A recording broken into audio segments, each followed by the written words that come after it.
If you don't do it, nothing's possible. If you try to do it, at least you have the hope. You had that third failure in a row. Did you think, I need to pack this in? Never. Why not? I don't ever give up. I mean, I'd have to be dead or completely incapacitated.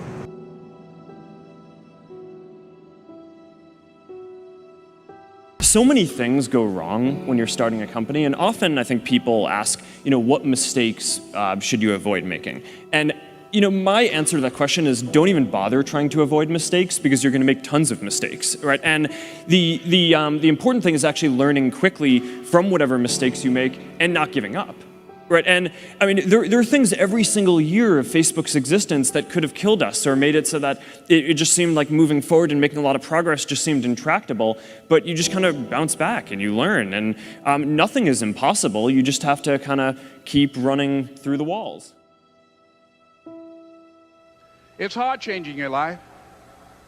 It was hard when just over 3 years ago, in the Penobscot building in Detroit, Michigan, where I was operating my business, and I fell on some hard times, and I was sleeping in my office.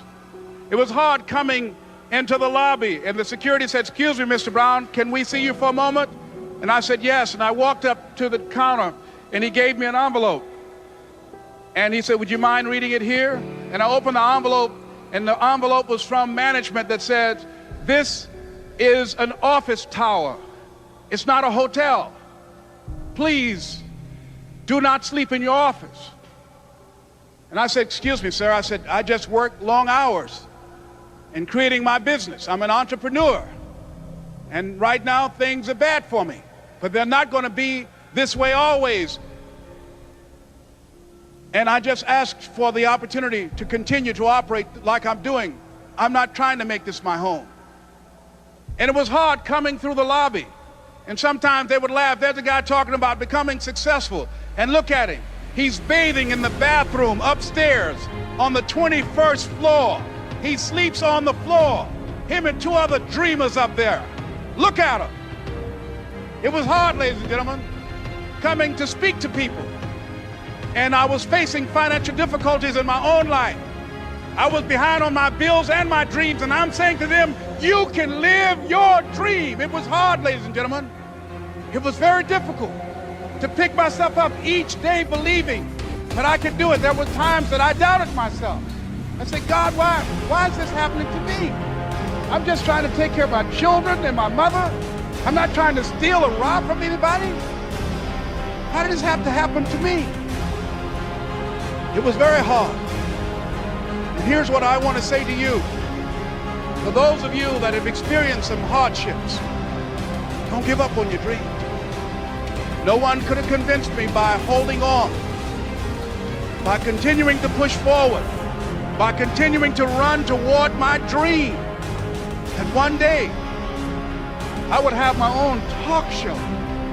It's a long shot, ladies and gentlemen, from Liberty City, an abandoned building on a floor, never knowing my mother or father. It's a long shot. Being here with you today in this dome in Atlanta, it's a long shot.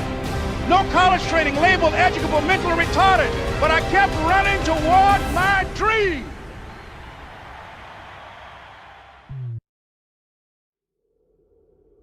You tried to get into 3 colleges.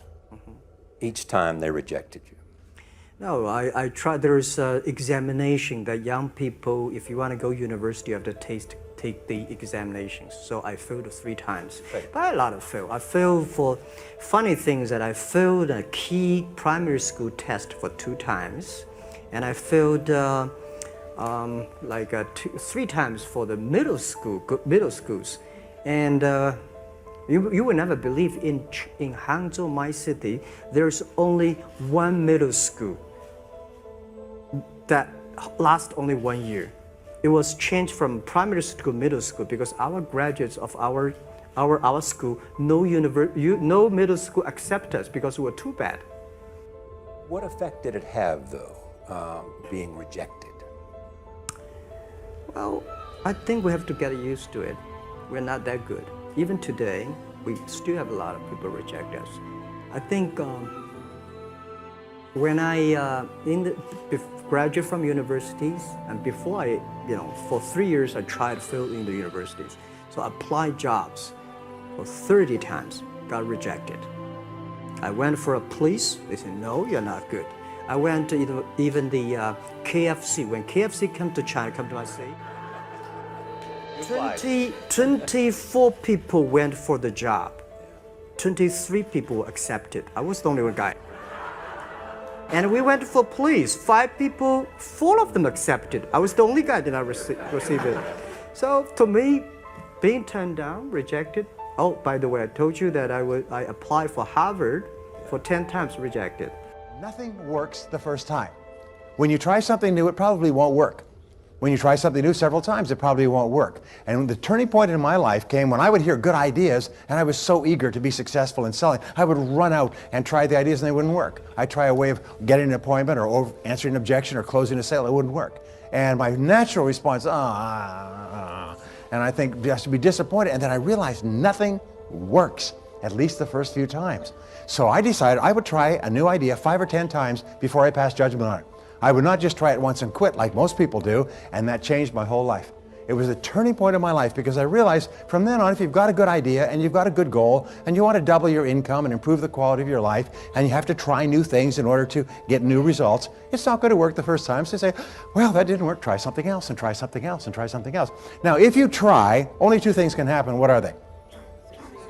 Succeed or fail. If you succeed, you do more of it. If you fail, you learn from it, get smarter, and try it again. So you cannot lose by taking action. You can only lose by not taking action.